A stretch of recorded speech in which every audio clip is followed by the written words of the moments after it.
Hey guys, welcome back for another episode of the Super Real Estate Bros podcast.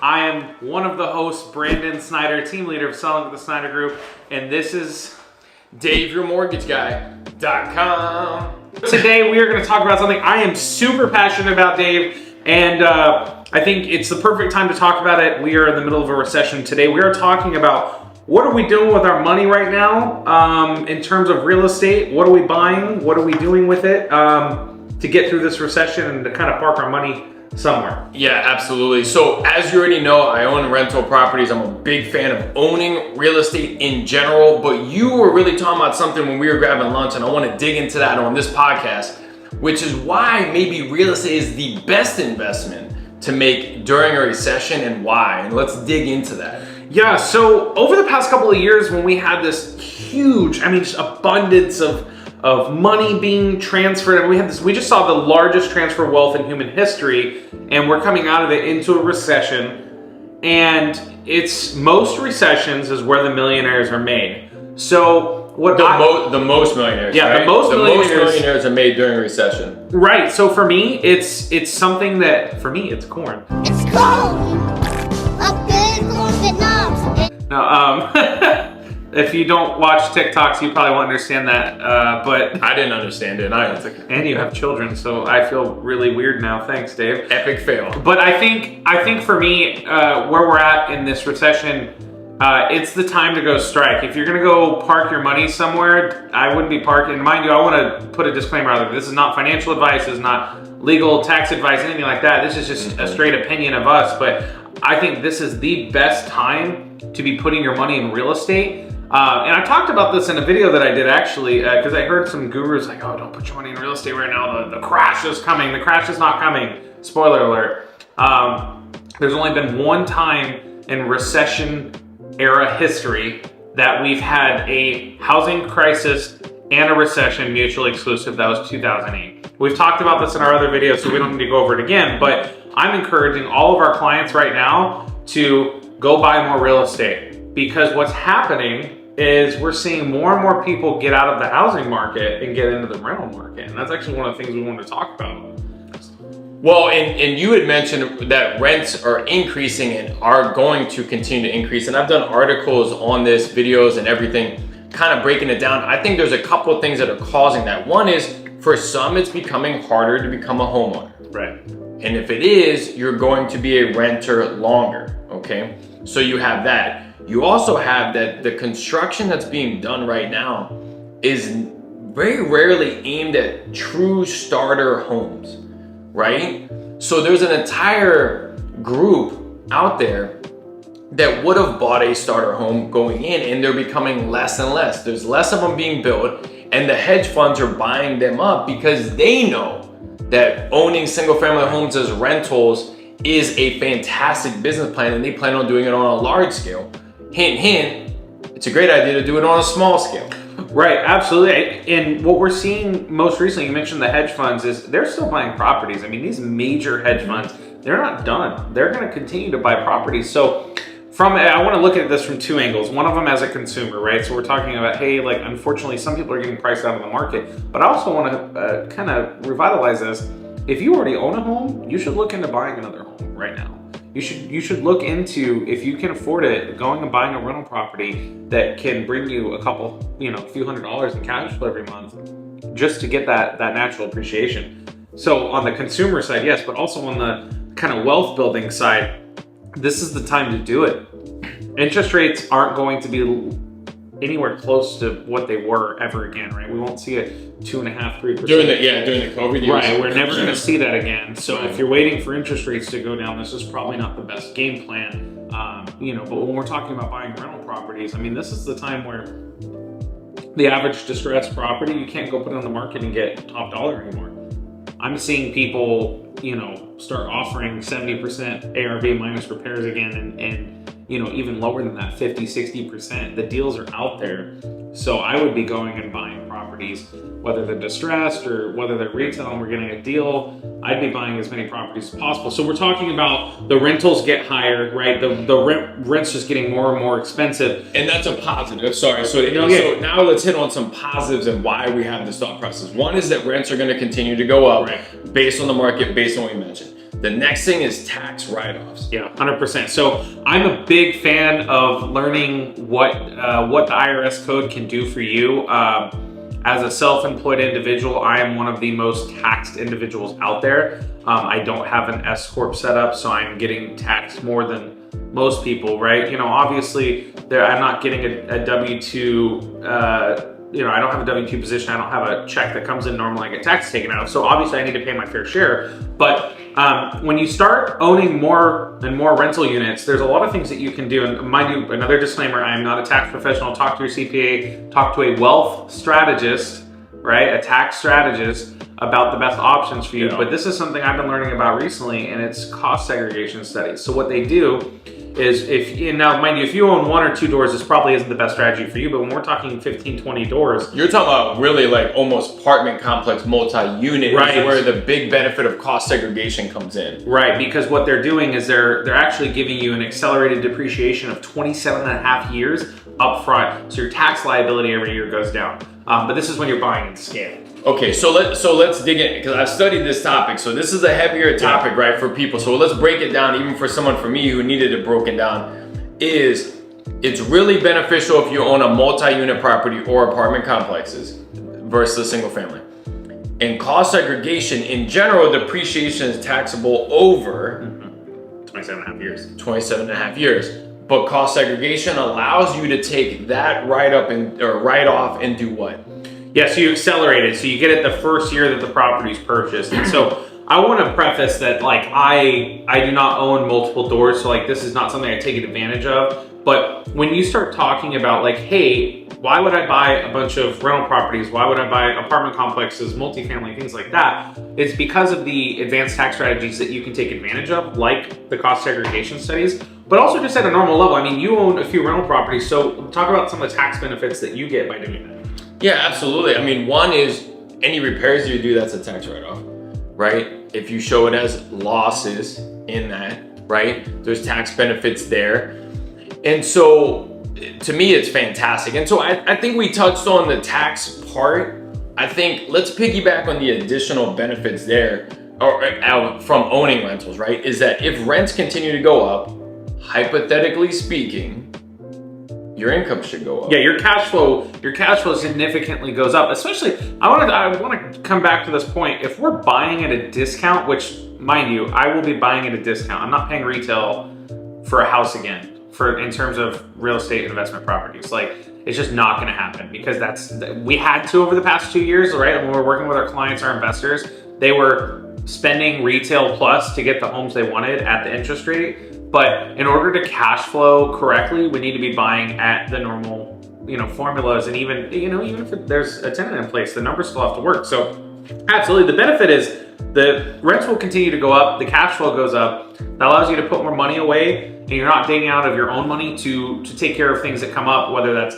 I gotta fix this property, I have a vacancy, things like that. So you have more reserves put away. But then also, you're able to go buy more properties. I think that's the biggest thing. When we're talking about financing properties, we're not just talking about like, okay, I need 10% down and I'm doing this thing. If you find an off-market property that is, a complete dumpster fire, you can go do something like hard money, go get it fixed and then go refinance it, right? Correct. That's the Burr method. If you guys watch a lot of content from like Pace Morby or any of those guys, I think it's Pace or Peace Morby. Anyway, a lot of these guys, Chris Cohn, they do the Burr method. They don't talk about it as much, but the Burr method is buy, renovate, rent, refinance, repeat. And that's such an advanced strategy.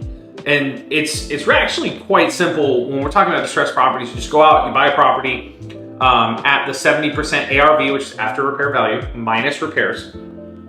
Normally use a hard money lender for stuff like that, mostly because it's like complete correct. crap. It needs work. And let's not knowing who's listening to this. Let's break some of this down. Hard money loans, hard money lenders are people who are going to help you finance that property at uglier terms, higher interest rate, higher fees, whatever. but they're basing it on what the home will be once you do that work. So it's a short-term loan to get financing to do the repairs, so then you could flip it if you wanted to, or like you said earlier, refinance, pay that off, and then rent the property and keep it. And something that's important here, when we're talking about refinancing that property, all of your proceeds out of that property, when you refinance it, are not taxable. For a cash out, correct. Yeah, for a cash out refinance. So I think, and depending on, and so many investors and so many videos you're gonna watch or listen to, is everybody has their own way of doing it, and they make it seem like it's the best and only way. The truth of the matter is there's probably 10 different ways you can invest in real estate and win. So don't get caught up that the person who says you have to buy apartment complexes, single family homes are dumb,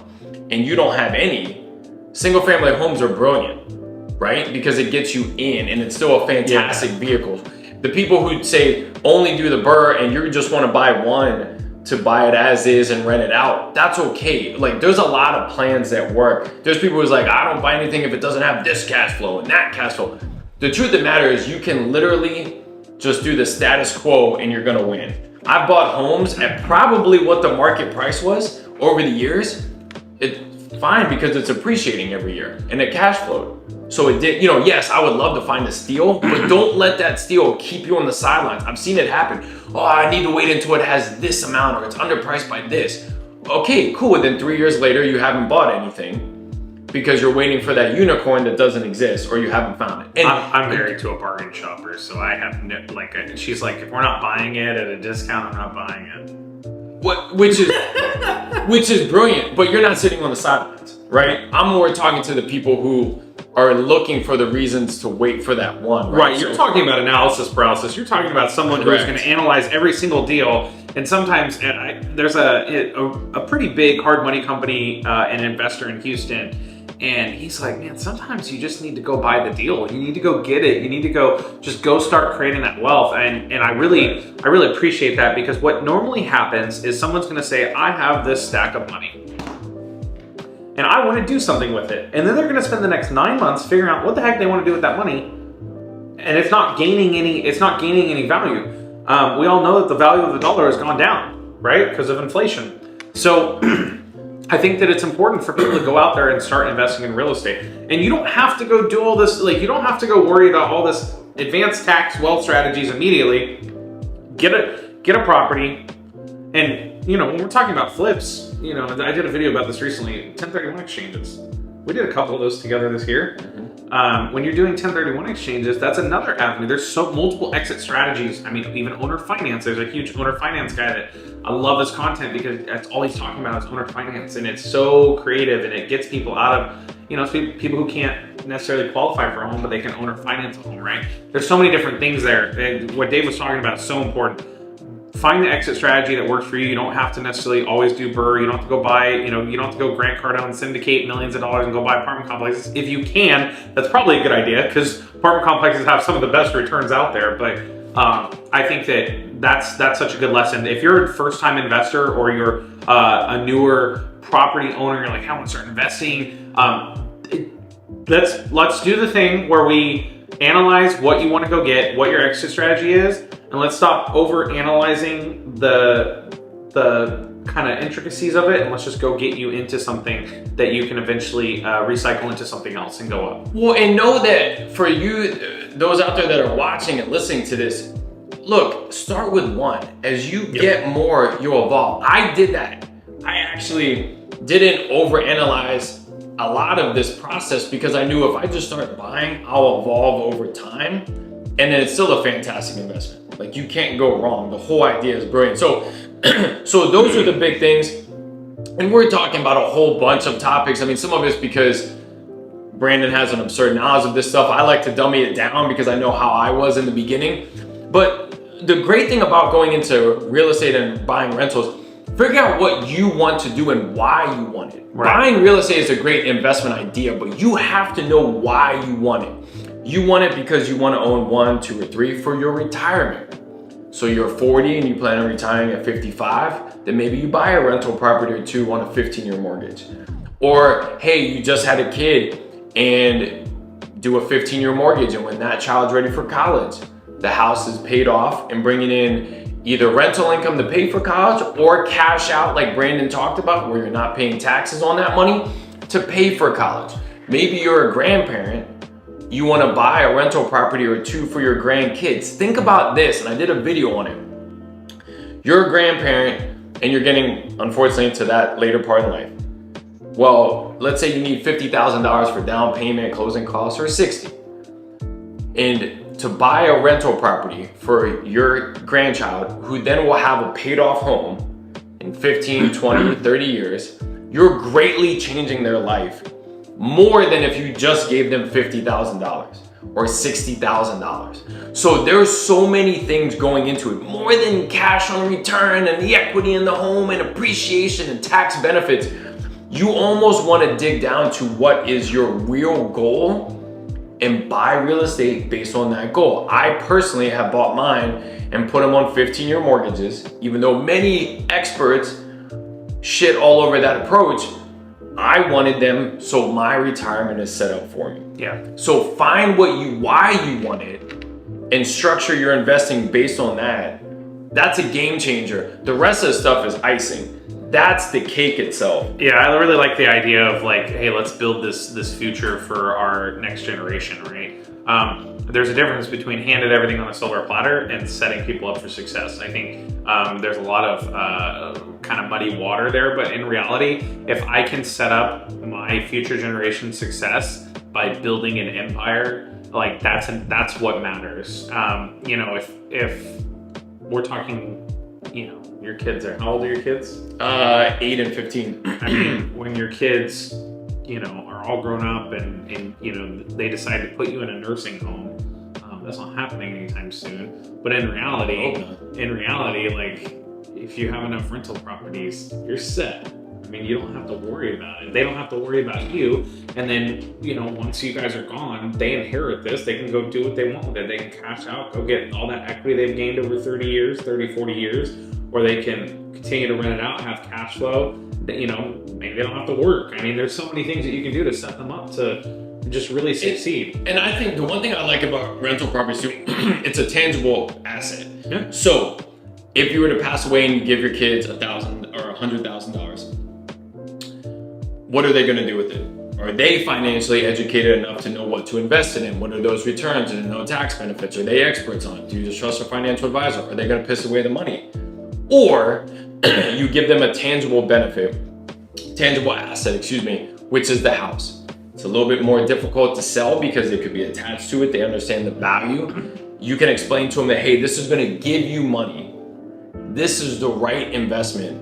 I'm telling you now, don't sell it. Do this. Or if housing becomes harder for young people to buy based on what we've talked about earlier with starter homes and hedge funds, blah, blah, blah, you're now blessing your child or grandchild with a paid off house. Yep. So early in their life that and this is one of the things I think about, you're gonna help them from struggling throughout their life just based on that. Yep, absolutely. Hey, so I just wanna kind of recoup this and get back into, so what we're saying is, let's get you in that first investment property. Let's go get you into rental. Let's go get you an Airbnb, short-term rental. Investing in real estate is so important, especially in the middle of this recession, because it is the time to strike. If you want to build wealth in your life, it's now. If you wait a year, interest rates go back down, more buyers hit the market, you're overpaying for houses again, or home prices have gone up another 3 to 5% by then, you're gonna kick yourself that you didn't start investing now. Okay, well, cool. Dave, if people want to apply for a mortgage to buy an investment property with you, what do they do? Go to daveyourmortgageguy.com and click on apply online. It's a nice little blue button. And you can actually find me on all platforms with Dave Your Mortgage Guy. Specifically, check out my YouTube channel for more great content like this. Awesome. Yeah, this podcast can be found on all podcasting sites, the Super Real Estate Bros podcast, and I can be found at Selling with the Snyder Group, or you can actually find me on Facebook. I did a cool thing the other day. I became according to Meta, I am a content creator. Huh. I just thought you did dumb videos. We'll catch y'all next time. Bye, guys. Dun, dun, dun, dun.